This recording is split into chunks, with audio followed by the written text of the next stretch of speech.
JJK is officially back. नहीं, मैं मजाक नहीं कर रहा। JJK ऑफिशियली कमबैक कर चुका है। इनफैक्ट एक नया चैप्टर जो कि फर्स्ट चैप्टर है इस स्पिन ऑफ का, वो ड्रॉप भी हो चुका है, जिसमें 40 से ज्यादा पेजेस हैं। JJK की इस शॉर्ट टर्म स्पिन ऑफ का नाम है मोजूरो और यहाँ कहानी 2086 यानी 2086 की है। इस मांगा को भी गेगे आकुतामी ही लिखे हैं, लेकिन इस बार ड्रॉइंग कर रहे हैं यूजी इवासाकी। तो आज की वीडियो में हम मोजूरो के पहले चैप्टर की कहानी पे बात करेंगे, ताकि आप भी समझ सके कि आखिर ये मांगा JJK से कैसे लिंक होती है और इसकी कहानी कहां जाएगी। तो बिना किसी देरी के वीडियो को शुरू करते हैं। चलिए शुरू करते हैं। So like I said, कहानी 2086 में शुरू होती है, जहां पृथ्वी पे एलियंस आ रहे हैं। इस एलियन प्रजाति को सिमूरियन कहते हैं, जो अपने मदरशिप नॉनैक्स में आ रहे हैं और यहाँ 50,000 एलियंस एक साथ आ रहे हैं। हमें बताया जाता है कि ये एलियंस एक्चुअली में रिफ्यूज सीख करने आए हैं अर्थ पे। मतलब अटैक करने नहीं आए, लेकिन सालों का कुछ कह नहीं सकते, पता चला आगे चल के अटैक ही कर दें। जो भी हो, इन एलियंस का जो लीडर है वो एकदम स्टाइल में चेयर पे बैठा हुआ है और उसकी 3 आंखें हैं, 2 नॉर्मल आंखें और एक सर पे ऐसा वर्टिकल। लीडर पूछता है कि हम जापान क्यों जा रहे हैं, क्योंकि अर्थ की जो स्ट्रॉन्गेस्ट कंट्री है वो तो अमेरिका है ना। इस पे एक एलियन कहता है कि हाँ, यूएस है स्ट्रॉन्गेस्ट, लेकिन इस तरह की चीजों से डील करने के लिए जो अथॉरिटी होती है वो जापान को दी गई है। क्यों? क्योंकि ऑफ कोर्स जापान के अंदर ही जुजुत्सु सॉर्सरर सबसे ज्यादा हैं और वो लोग इस तरह की एनोमलीज को, एलियंस को डील कर सकते हैं। अब यहाँ एक और 3 आंखों वाला एलियन कहता है कि एक्चुअली जापान में कुछ ऐसे लोग हैं जिनके अंदर हमारी तरह ही कर्स टेक्निक या फिर पावर्स हैं और यहाँ इन्हें जुजुत्सु सॉर्सरर्स कहा जाता है। अब दोस्तों, ये वाला जो एलियन है जो इस बात को कह रहा है, ये और कोई नहीं बल्कि मोजूरो का जो टाइटल था ना, जिसपे एक एलियन सा दिख रहा था, वही है। और इस एलियन को आप आगे भी चैप्टर में देखने वाले हो। अब यहाँ से कहानी कुछ साल पहले की दिखाई जाती है, जहाँ हम एक 6 साल की बच्ची यूका को देखते हैं। यूका अपने दादाजी यूटा ओकोत्सु के साथ थी। जी हाँ, वही यूटा जो कि JJK के एंड में मस्त लड़ा था। और यूका यहाँ अपने दादाजी यूटा के साथ बहुत ज्यादा अटैच्ड है। अब यूटा की शादी और किसी से नहीं बल्कि माकी से हुई है। और देखो, अब यूटा के ग्रैंड चाइल्ड भी आ चुके हैं। मतलब लौंडा अच्छी जिंदगी जिया है। नाउ यूटा यहाँ यूका को अपनी रीका वाली कर्स्ड रिंग देता है। यूटा का कहना था कि यूका जो है बहुत रिकलेस है, तो ये रिंग अपने पास रखो, प्रोटेक्शन मिलेगी। नाउ यूका को हमेशा से ये रिंग चाहिए थी and she was very happy. In fact yucca कहती है कि वो बहुत मेहनत करेगी ताकि वो एक strong full fledged jujutsu sorcerer बन जाए। अब यहाँ में यूटा किसी भी पैनल में क्लियरली नहीं दिखाया गया है, ऑल्दो एक पैनल में उसका हम हेड देख पाते हैं जिसपे स्टिचेस हैं केंजाकू माफे। इसके बाद सीन सीधा यूटा के फ्यूनरल पे आता है और हम जान पाते हैं कि माकी तो यूटा से पहले ही चली गई थी और माकी के जाने के बाद Utah was not very happy with his life और फाइनली वो भी खत्म हुआ। यूका यहाँ थोड़ी बड़ी हो चुकी है और यूका की जो माँ थी वो उसे रीका वाली रिंग वापस मांगती है। क्यों? क्योंकि इस रिंग पे गोजो क्लैन का अधिकार है और इसलिए अब से ये रिंग सुरुगी को मिलेगी। सुरुगी कौन? वेल, सुरुगी और कोई नहीं बल्कि यूका का बड़ा भाई है, अपना भाई। और क्योंकि वो ओल्ड है तो रिंग पे पहला अधिकार शायद उसका है। वैसे रिंग उसको क्यों दिया जा रहा है, इसके पीछे रीजन है, आगे आप समझ जाओगे। ऑफ कोर्स यूका को ये बात पसंद नहीं आती क्योंकि ग्रैंडफादर यूटा उसे ये रिंग दिए थे, बट स्टिल न चाहते हुए भी यूका को ये रिंग सरेंडर करना पड़ता है। इन जनरल लोगों का मानना था कि यूका थोड़ी सी वीक है और शायद यही वजह है कि उससे ये रिंग छीन ली गई है। वैसे सुरुगी खुद भी रिंग पाके थ्रिल्ड नहीं दिख रहा था और इसके पीछे क्या रीजन है वो भी आपको इसी चैप्टर में पता लग जाएगा। फॉर नाउ यूका प्रण लेती है कि भैया मैं बहुत हार्ड ट्रेन करूंगी ताकि मैं सुरुगी से ज्यादा स्ट्रॉन्ग बन जाऊं और ये रिंग मुझे वापस मिल जाए। अब यहाँ से सीन एक अननोन आदमी पे शिफ्ट होता है जो कि एक अबैंडन्ड सी जगह पे है और यहाँ उसके साथ एक बच्चा था जो कि वीडियो गेम खेल रहा था। अब बच्चा बकवास कर रहा था कि मुझे तो अपने घर पे सिर्फ 1 घंटे ही वीडियो गेम खेलने को मिलता है, सिर्फ 30 मिनट में वीडियो देख सकता हूँ, जबकि मेरे फ्रेंड्स है वो वीकेंड पे दिन भर वीडियो गेम खेल पाते हैं। तो बड़ा मतलब बकवास कर रहा था ये बच्चा ये तक कहता है कि उसके फ्रेंड्स जो है गेम्स के DLC भी परचेज करके खेल लेते हैं और ये बंदा गेम ही पूरा नहीं खेल पाता। अब गेम में बच्चे का जो कैरेक्टर था वो मर जाता है और ऐसे में ये अननोन आदमी बच्चे से पूछता है कि गेम में जो ये सारी चीजें दिखाई जा रही हैं ब्रूटल, तो क्या ये गलत नहीं है? मतलब ऐसे तो बच्चों को नहीं दिखानी चाहिए चीजें। बच्चा वाज लाइक कि मुझे ये सब नॉर्मल लगता है और ऐसे में ये अननोन आदमी कहता है कि अगर तुम्हें ये सब नॉर्मल लगता है तो अगर रियल लाइफ में भी तुम्हारे साथ ऐसा ही कुछ हो जाता है तो वो भी तुम्हारे हिसाब से नॉर्मल ही होगा ना, कुछ गलत बात तो नहीं होगी वो। इसका मतलब समझे मित्रों, ये जो अननोन आदमी है ये गुंडा बॉय है और इसने जरूर इस बच्चे को किडनैप कर लिया है। इसका सबूत हमें तुरंत अगले ही पैनल में मिल जाता है जहां हम सुरुगी और यूका को वापस से देख पाते हैं और इनकी उम्र हो चुकी है 17 साल और 16 साल रेस्पेक्टिवली। एक पुलिस ऑफिसर इन्हें बता रहा होता है कि रिसेंटली जापान में लोगों को किडनैप किया जा रहा है ताकि उनका इस्तेमाल किया जा सके as energy source. In fact Kyoto तक में बच्चे किडनैप हो रहे हैं और ये किडनैपिंग्स नॉर्मल नहीं है। दिस मींस कि यहाँ किसी सॉर्सरर का हाथ है और ऐसे में इस केस को सॉल्व करने के लिए यूका और सुरुगी दोनों को बुलाया गया है। वैसे इन दोनों के साथ एक और बंदा रहेगा एज देयर इंस्पेक्टर, जिसका नाम है मारुलू वाल वोल यलवोडी। इतना खतरनाक नाम है तो इसे शॉर्ट में हम मारू कहेंगे। और दोस्तों मारू वही एलियन है जिसे हमने मांगा के स्टार्ट में देखा था। ऑल्दो फिलहाल मारू एलियन की तरह नहीं बल्कि ह्यूमन की तरह पोज कर रहा है और वो अपने थर्ड आई को कुछ चिपका के हाइड किए हुए है। यूका को लगता है कि मारू फॉरेनर है एंड यूका वाज सरप्राइज्ड कि मारू फॉरेनर होके भी कर्स्ड एनर्जी कैसे पोजेस करता है। मतलब जो कर्स्ड एनर्जी है वो जापानीज लोगों के पास ही होता है, एक्सक्लूसिव है काइंड ऑफ। हाँ, एक्सेप्शंस रहे हैं पास्ट में भी, स्टिल ये चीज कॉमन नहीं है। और यहाँ इससे एक और बात क्लियर हो जाती है कि क्यों जापानीज लोग ही किडनैप हो रहे हैं, क्योंकि ऑफ कोर्स उनके अंदर कर्स्ड एनर्जी है जिसको यूज किया जा सकता है एज एनर्जी सोर्स। ये तो ह्यूमन ट्रैफिकिंग जो होती है उसमें जापानीज लोग सबसे ज्यादा दाम पे बिकते हैं। अब मारू ये सब समझ ही नहीं रहा था कि कर्स्ड यूजर क्या होता है एंड ऑल दैट। और इस बात से सुरुगी फ्रस्ट्रेटेड था क्योंकि किस नूब बंदे को हमारे साथ ले आए हो मिशन पे। ऐसे में पुलिस वाला कहता है कि मारू यहाँ सिर्फ इंस्पेक्शन करने आया है in accordance with the security treaty. जबकि हम ये जानते हैं कि मारू एक्चुअली में अर्थ के जो सॉर्सरर्स हैं उनको भांपने आया है कि भैया ये लोग कितने स्ट्रांग हैं। इन शॉर्ट मारू इस मिशन में टांग नहीं अड़ाएगा, वो अपनी शक्तियों का प्रयोग नहीं करेगा, वो बस सुरुगी और यूका को देखेगा, जज करेगा। ये सुनते यूका और सुरुगी तुरंत दौड़ के भाग जाते हैं मिशन करने और मारू को इधर ही छोड़ देते हैं। इससे मारू उदास हो जाता है, लेकिन कुछ देर बाद यूका उसके पास आती है, उसे स्ट्रीट फूड वगैरह खिलाती है और इन दोनों के बीच बातचीत शुरू हो जाती है। और इनकी बातों से हमें काफी कुछ पता चलता है। सबसे पहले यूका अब भी कहीं ना कहीं सुरुगी से कम्पीट कर रही है क्योंकि उसे वो रीका वाली रिंग वापस चाहिए। फिलहाल सुरुगी उस रिंग को अपने गले में एज लॉकेट पहनता है। हम ये भी जान पाते हैं कि सुरुगी एक्चुअली बहुत ज्यादा हार्ड वर्कर है and most of the time वो बहुत हैवी वर्कआउट करता रहता है। एक मिनट, ये सुरुगी वर्कआउट करता रहता है?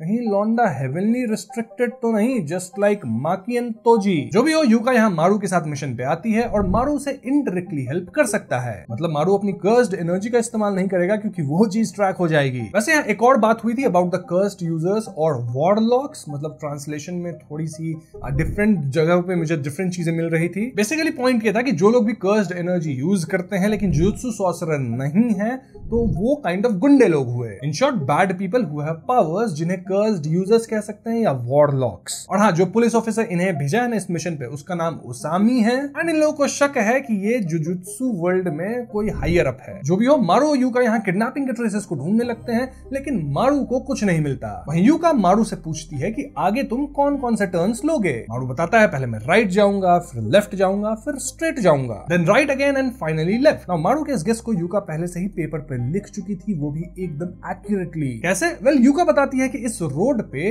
गेज मैनिपुलेशन एंड कर्स को कास्ट किया गया है। इससे होगा ये कि जो भी लोग यहाँ आएंगे वो ऑटोमेटिकली यही टर्न्स लेंगे। काइंड ऑफ उनको मेंटली इस तरह से कर दिया जाएगा कि वो इसी टर्न्स पे जाएंगे और जो भी ये स्पेसिफिक पाथ लेगा वो एक्चुअली में कैप्चर हो जाएगा, क्योंकि इन स्पेसिफिक टर्न्स को लेने के बाद एक बैरियर टेक्निक एक्टिवेट हो जाती है और उस टेक्निक की मदद से ही विक्टिम्स को कैप्चर कर लिया जाता है। तो अब समझे किस तरह से किडनैपिंग हो रही है, कैसे लोगों को कंपेल करके एक पर्टिकुलर पाथ फॉलो करवा के एक जगह पे लाया जाता है and bam, kidnap. Amazing find by यूका, राइट? वेल, अमेजिंग तो था, लेकिन तभी सुरुगी यहाँ पे आता है जो पहले से ये सब पता कर चुका था। इनफैक्ट सुरुगी का तो प्लान था कि अब मैं सीधा अपने आप को कैप्चर करवाऊंगा और उस कर्स्ड यूजर के पास पहुंच जाऊंगा जो कि ये सब काम कर रहा है और पेल दूंगा साले को। इस पॉइंट पे यूका वाज अपसेट क्योंकि अगेन सुरुगी उससे बेटर निकला एंड मारू यहाँ यूका को सांत्वना देता है कि भैया मेरा भी एक ट्विन सिबलिंग है छोटा मेरे से और मेरी भी उससे बनती नहीं। लेकिन जब बात होती है हमेशा अलग हो जाने की तब हमें पता चलता है कि भैया सिबलिंग्स कितने मैटर करते हैं और आप उनसे कितना प्यार करते हो। इन शॉर्ट, मारू यहाँ यूका से कह रहा था कि सुरुगी के साथ अच्छे से बिहेव करो, बी नाइस टू हिम। लेकिन यूका वाज लाइक कि मुझे अपने भाई की कोई परवाह नहीं है, मुझे बस वो रीका वाली रिंग वापस चाहिए। खैर, इसके बाद तीनों उस पाथ पे जाते हैं और तभी एक बच्चा दौड़ते हुए इनसे आगे निकल जाता है, फाइनल पॉइंट पे पहुंच जाता है जहां एक हाथ आता है और बच्चे को कैप्चर करके गायब। ना बच्चे को बचाने के लिए सुरुगी भी उस पॉइंट पे जाता है और ये बड़ा सा हाथ सुरुगी को भी कैप्चर करके ले जाता है। ऑल्दो सुरुगी की जो कर्स टूल थी एक कटाना, वो नहीं जाती, वो वहीं पे गिर जाती है। इतना ही नहीं, सुरुगी के साथ यूका भी इस पाथ पे गई थी लेकिन यूका कैप्चर नहीं हुई। अब ऐसा क्यों है वो मैं आपको एकदम तुरंत 2-3 सेकंड में ही बताऊंगा। फॉर नाउ ये जानो कि किडनैपर एक्चुअली में एक्सपर्ट कर्स यूजर है, क्योंकि उसने बैरियर्स के अंदर स्पेशल टेक्निक्स को एम्बेड किया है, जो कि बिल्कुल भी इजी काम तो नहीं है। Now coming to the point कि आखिर सुरुगी ही कैप्चर क्यों हुआ, कर्स टूल क्यों नहीं गया उसके साथ और यूका क्यों नहीं गई? वेल, इसका रीजन ये है कि सुरुगी एक स्पेशल केस है जिसके अंदर कर्स्ड एनर्जी नहीं है। जी हाँ मित्रों, this is a classic case of heavenly restriction, और तभी सुरुगी इतना स्ट्रॉन्ग और एक्सरसाइज करता रहता है। नेक्स्ट तोजी और माँ की अपना सुरुगी ही है। नाउ सुरुगी ही कैप्चर इसलिए होगा क्योंकि ये जो बैरियर होगा इसके अंदर एक कंडीशन होगी कि ये नॉन कर्स्ड यूजर को ही कैप्चर करके जाएगा। अब क्योंकि कटाना के अंदर कर्स्ड एनर्जी थी और यूका तो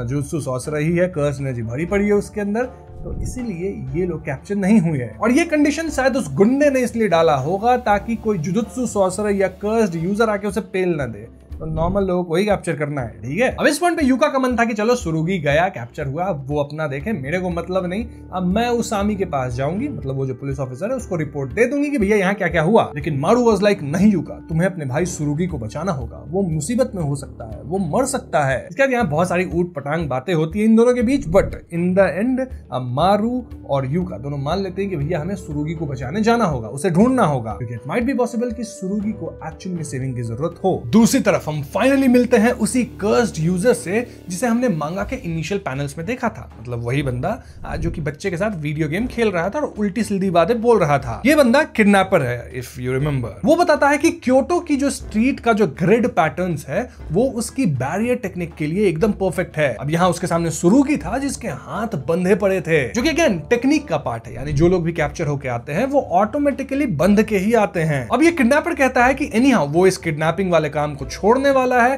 क्योंकि भैया पृथ्वी पे एलियंस आ चुके हैं। ये सुन के सुरुगी खुद शॉक में था क्योंकि उसे खुद ही एलियंस वाली बात पता नहीं थी। किडनैपर बताता है कि इस एलियन के आने वाले इवेंट को एक स्पेशल ग्रेड इवेंट बोला गया है, ठीक वैसा ही जैसा आज से 68 साल पहले हुआ था जब र्योमेन सुकुना का कहर बरसा था। बेसिकली उस खतरनाक इवेंट के बाद क्योटो पैरानॉर्मल सिक्योरिटी ट्रीटी हुई, जिसके मुताबिक एलियन से सारी बातचीत, सारी डिप्लोमेसी जापान पे छोड़ दी गई थी। लेकिन प्लैनेट्स के बीच जो कल्चरल बैरियर्स होते हैं उसे अवॉइड नहीं किया जा सकता, and that will lead to huge distortions. In short, aliens अभी हैं, आराम से हैं, लेकिन कभी भी ह्यूमंस को इन्वेड करेंगे और भैया कंट्रोल ले लेंगे अर्थ का, और उस टाइम पे ये जो डिप्लोमेसी चल रही है ना, ये सब फेल हो जाएगी। अब किडनैपर यहाँ एक बहुत ही इंपॉर्टेंट बात कहता है जो कि मुझे बहुत इंटरेस्टिंग लगी। बेसिकली कलिंग गेम्स जब हुआ था ना, उसके बाद ही ये ट्रीटी वगैरह बनाई गई थी टू सेफगार्ड पीपल, और कलिंग गेम्स के टाइम में गोजो और यूजी जैसे बहुत स्ट्रॉन्ग सॉर्सरर्स थे जो कि उस चीज को रोक पाए थे। लेकिन आजकल के जो सॉर्सरर्स हैं वो उस लेवल के स्ट्रॉन्ग नहीं हैं, और ऐसे में वो लोग एलियंस को नहीं रोक पाएंगे। नाउ दिस इज इंटरेस्टिंग क्योंकि ओरिजिनल जेजेके में हमें इससे उल्टी बात कही गई थी। मतलब वहां बताया गया था कि पुराने जमाने के जो सॉर्सरर्स थे उससे कहीं ज्यादा स्ट्रॉन्ग हमारे नए सॉर्सरर्स होते हैं, जो कि थे भी, जैसे कि गोजो बहुत ज्यादा स्ट्रॉन्ग था। पुराने टाइम पे एक सुकुना ही उसे टक्कर दे सकता था, बट देन नए टाइम पे अगर आप यूटा को लो, यूजी को लो, मेग्युमी को लो, ये लोग बहुत ज्यादा स्ट्रॉन्ग थे। बट अभी टाइम वापस से और नया हो गया है, लेकिन यहाँ के सॉर्सरर्स उतने स्ट्रॉन्ग नहीं हैं। दिस टेल्स अस कि ओरिजिनल जेजेके की जो टाइमलाइन थी जब यूटा यूजी वगैरह अपने प्राइम पे थे, वो जुजुत्सु सॉर्सरी का पीक था। मतलब उस टाइम के सॉर्सरर्स स्ट्रॉन्गेस्ट थे, और वहां पीक के बाद डिक्लाइन ही आया है, यानी अब जो नए सॉर्सरर्स है वो उतने स्ट्रॉन्ग नहीं है। यही वजह है कि किडनैपर अपनी किडनैपिंग वगैरह भी बंद करने वाला है, क्योंकि जल्द ही पता लग जाएगा कि जापान के लोग को जो एनर्जी रिसोर्स के लिए किडनैप किया जा रहा है, they are not good enough. और भले ये जो बिजनेस है ये शेडी है, इलीगल है, लेकिन आगे चल के ये बिजनेस भी एग्जिस्ट नहीं करेगा, इसमें पैसे नहीं रहेंगे, तो भैया किडनैपर एक आखिरी बार काफी सारे पैसे बना के कट लेगा। अब किडनैपर एक लास्ट बहुत बड़ा सेल करेगा। कैसे? ऑफ कोर्स उसके बाद इतने सारे बच्चे हैं उनको तो बेचेगा, और वो सुरुगी को भी बेचेगा। आई नो सुरुगी के अंदर कर्स एनर्जी नहीं है, लेकिन वो है एक जुजुत्सु सॉर्सरर, और जुजुत्सु सॉर्सरर्स के लिए बहुत पैसे मिलेंगे। इसके बाद किडनैपर यहाँ सुरुगी को पीटना शुरू करता है, सेइंग कि ये ओल्ड डिस्ट्रिक्ट का अबैंडन्ड एरिया है और यहाँ तुम कितना भी चिल्लाओ कोई मदद के लिए नहीं आने वाला। लेकिन तभी इस जगह का दरवाजा उड़ता है और एंट्री मारते हैं यूका एंड मारू। जी हाँ दोस्तों, ये दोनों आ चुके हैं सुरुगी को बचाने, but the question here is कि ये दोनों यहाँ तक पहुंचे कैसे? इसका जवाब है ये लोग पहुंचे यहाँ मारू की टेक्निक की मदद से। दरअसल मारू जानता था कि यूका और सुरुगी बायोलॉजिकल सिबलिंग्स हैं, तो ऐसे में मारू कर्स टेक्निक टेक्निक का इस्तेमाल यूका पे करता है to bring their world in harmony. मतलब कि मारू की जो टेक्निक है वो बैलेंस को फाइंड करेगी, वही बैलेंस जो कि यूका और सुरुगी एक दूसरे को देते हैं। अभी वो ऑफ बैलेंस है और क्योंकि सुरुगी ही यूका का इक्वल मैच है तो इसी बैलेंसिंग को पाने के चक्कर में वो लोग सुरुगी को ढूंढ निकालेंगे पीछा करके। और हाँ, यहाँ मारू इसके लिए थोड़ी सी अपनी कर्स टेक्निक यूज किया है, लेकिन इतना कम कि पकड़ा ना जा सके। तो यस, मारू यहाँ जगह को खोज लिया जहां पे सुरुगी है, ऑफ कोर्स बैलेंसिंग वाले एक्ट से। और अब यहाँ मारू, सुरुगी और यूका मिलकर इस किडनैपर को मारेंगे। राइट? रॉन्ग, क्योंकि यूका यहाँ सबसे पहले सुरुगी को ही घुसंड मारने जाती है कि भैया मैं तुझे बता दूंगी कि मैं तेरे से स्ट्रांग हूं, लेकिन सुरुगी यूका को ही एक घुसंड मार के गिरा देता है। मतलब हाँ, लौंडा अभी भी यूका से तो स्ट्रांग ही है। डोंट फॉरगेट मित्रों, सुरुगी शायद इस मॉडर्न वर्ल्ड का तोजी है या फिर माकी। फिर इसके बाद यूका किडनैपर पे मारती है अपना सैवेज जॉ स्ट्राइक, जो कि मार्शल आर्ट की टेक्निक है, लेकिन इसके अंदर कर्स्ड एनर्जी भी एम्बेडेड है। लेकिन किडनैपर भी नूब नहीं है मित्रों, वो इस एरिया में अपनी बैरियर टेक्निक लगाए हुए है जिससे वो कहीं से कहीं भी जा सकता है। हाँ, इस केस में सीधा यूका के पीछे ही टेलीपोर्ट कर गया लौंडा। इस पॉइंट पे सुरुगी अपने कर्स टूल होनोयागी का इस्तेमाल करता है। इस कर्स कटाना का जो गार्ड है और जो स्कैबर्ड है, स्कैबर्ड बोले तो जिसके अंदर तलवार को रखते हैं कवर, उनसे जो स्पार्क्स जनरेट होती है, कर्स्ड एनर्जी को कैरी करती है, वो कटाना में भी आती है। देन सुरुगी यूज करता है new shadow style better sword drawing technique. इस टेक्निक के बारे में ओजी जेजे के फैंस जानते होंगे, अगर तुम नहीं जानते हो तो मेरी पुरानी वीडियोस देख लो जेजे की, ठीक है? ढंग से हर चीजों को देखो और याद रखो, सब यहाँ यूज होगा। सो बेसिकली इस ड्राइंग टेक्निक से, देन ये कर्स्ड तलवार से जो एक स्पार्क्स निकली थी ना, उससे जो बैरियर था अपने किडनैपर का, वो जल के खत्म होने लगता है। यूका भी यहाँ अपनी savage jaw strike biting twist मारती है और दोस्तों ये खतरनाक अटैक था। माहौल एकदम गर्म हो चुका था यहाँ लिटरली। तो यस, किडनैपर इज डिफीटेड और बच्चे भी सेफ हैं। सुरुगी यहाँ एक्नॉलेज करता है कि यूका भी स्ट्रांग हो गई है और इस पॉइंट पे हम समझ पाते हैं कि आखिर सुरुगी को क्यों ये खुद ये रिंग चाहिए ही नहीं। मतलब वो यूका को ये रिंग वापस करना चाहता है लेकिन बाउंड है, वापस कर नहीं पा रहा। दरअसल सुरुगी माकी की तरह है, राइट? उसके अंदर भी कर्स्ड एनर्जी नहीं है, मतलब हेविली रिस्ट्रिक्टेड है बंदा, तो फिजिकली बहुत स्ट्रांग होगा और माकी उसे स्ट्रांग मानती थी। इसीलिए इनिशियली यूटा जो है ये रिंग यूका को दिया था, ये बोल के कि यूका वीक है और उसे ये रिंग की जो पावर है वो प्रोटेक्ट करेगी, उसे चाहिए ये प्रोटेक्शन। सुरुगी को नहीं चाहिए, वो हेविली रिस्ट्रिक्टेड बंदा है, फोड़ फाड़ देगा किसी को भी। लेकिन माकी और यूटा के गुजर जाने के बाद यूका और सुरुगी की जो माँ है वो उल्टा गेम खेल गई। वो यूका से रिंग लेके सुरुगी को ये बोल के दे दी कि सुरुगी के अंदर तो कर्स्ड एनर्जी नहीं है ना, तो वो वीक है। हाँ, सुरुगी को चाहिए प्रोटेक्शन तो उसको ये रिंग दे दी और ये बात सुरुगी को अच्छी लगी नहीं, क्योंकि वो अपने आप को स्ट्रांग मानता है। वहीं यूका इस बात से अपसेट है कि उससे रिंग छीन ली गई, क्योंकि लोग सुरुगी को स्ट्रांग मानते हैं। समझ रहे हो यहाँ कॉन्फ्लिक्ट क्या हो रहा है? तो ऐसे में यूका को इसलिए रिंग वापस चाहिए क्योंकि वो अपने आप को सुरुगी से स्ट्रॉन्गर प्रूव करना चाहती है, और सुरुगी यूका को इसलिए रिंग वापस करना चाहता है क्योंकि वो प्रूव करना चाहता है कि उसे रिंग की प्रोटेक्शन नहीं चाहिए, वो ऐसे ही स्ट्रांग है। तो हाँ, यूका को रिंग चाहिए, सुरुगी रिंग वापस भी करना चाहता है। चित्त तो मैं जीता, पट तो तू हारा, ऐसा ही कुछ सिचुएशन बन गया है। अब इस सब के बीच किडनैपर वापस थोड़ा सा होश में आता है और वो सोचता है कि भैया मैं इनसे लड़के तो नहीं जीत सकता, तो बैरियर बनाओ, बच्चों को लेके भागो और बेच डालो। तो हाँ, वो यहाँ अपनी बैरियर टेक्निक यूज करता है जिससे शैडोज वगैरह क्रिएट होते हैं, जिससे वो सारे बच्चे को लेके भाग जाएगा। अब बायर ऑलरेडी तैयार है, सीधा बायर के पास भेज देगा, पैसे मिल जाएंगे, खुद भी भाग जाएगा, काम तमाम। अब ये किडनैपर ऐसा कर भी लेता, लेकिन मारू यहाँ इस्तेमाल करता है अपनी आंख का, अपनी आंख की कुछ तो पावर यूज करता है, जिससे भैया किडनैपर हो गया ढेर। और एटलीस्ट उसकी जो टेक्निक थी वो काम नहीं करी एंड बच्चे भी बच गए। लेकिन एक प्रॉब्लम हो गई। प्रॉब्लम ये कि यूका और सुरुगी यहाँ मारू की तीसरी आंख देख लिए और वो मारू से डायरेक्टली पूछते हैं, अबे साले तू एलियन है क्या? हमारे बीच एलियंस घूम रहा था क्या? अब तक तो हम मानते थे एलियन है भी नहीं, लेकिन हमारे बीच ही एलियन। सच बता, तू एलियन है क्या? और यहीं पे फर्स्ट चैप्टर खत्म। तो दोस्तों ये थी जेजेके की शॉर्ट स्पिन ऑफ मोजूरो की फर्स्ट चैप्टर, और यहां से मैं इसके हर एक चैप्टर को एक्सप्लेन करने वाला हूं, लेकिन जब ऑफिशियल चैप्टर आएगी तभी। मैं इस बार लीक्स वगैरह को कवर नहीं कर रहा। पिछली बार जल्दी वीडियोस लाने में मैंने लीक्स को कवर किया था, लेकिन उसमें 2-3 इश्यूज होती थी। पहला, एक तो वीडियो एकदम हड़बड़ी में बनाओ, जल्दी में बनाओ, क्वालिटी कॉम्प्रोमाइज। दूसरा कि लीक्स की ट्रांसलेशन ऑन पॉइंट नहीं होती थी, तो इसके कारण मैं खुद बहुत मिस्टेक्स करता था वीडियो के अंदर। और तीसरा, वो चीज एथिकल भी नहीं थी। उस टाइम भी मुझे ये बात पता थी, बट उस टाइम मैंने गलती कर दी। लेकिन अब मैं ये गलती नहीं करूंगा, क्योंकि गलती पहले कर रहे हो इसका मतलब ये नहीं कि आगे भी करते रहो। तो अब मैं जब ऑफिशियली मांगा आ जाएगी तभी आपके पास स्टोरी लेके आऊंगा। तो या लीक्स यूजुअली 2-3 दिन पहले आ जाती है, बट अब से लीक्स कवर नहीं होगी। ऑफिशियल चैप्टर जैसे ही ड्रॉप होगी उसके नेक्स्ट डे आपको बढ़िया से एकदम प्रॉपर एक्सप्लेनेशन मिल जाएगी। और हाँ, ये मांगा भी वीकली आने वाली है, तो वीकली एक्सप्लेनेशन होगी अनटिल कुछ बीच में ब्रेक हो। तो बस आज की वीडियो में इतना ही। वीडियो पसंद आई हो तो लाइक और शेयर करें, साथ ही चैनल पे नए हो तो हमें सब्सक्राइब भी कीजिएगा। I will see you guys in the next one. Peace out.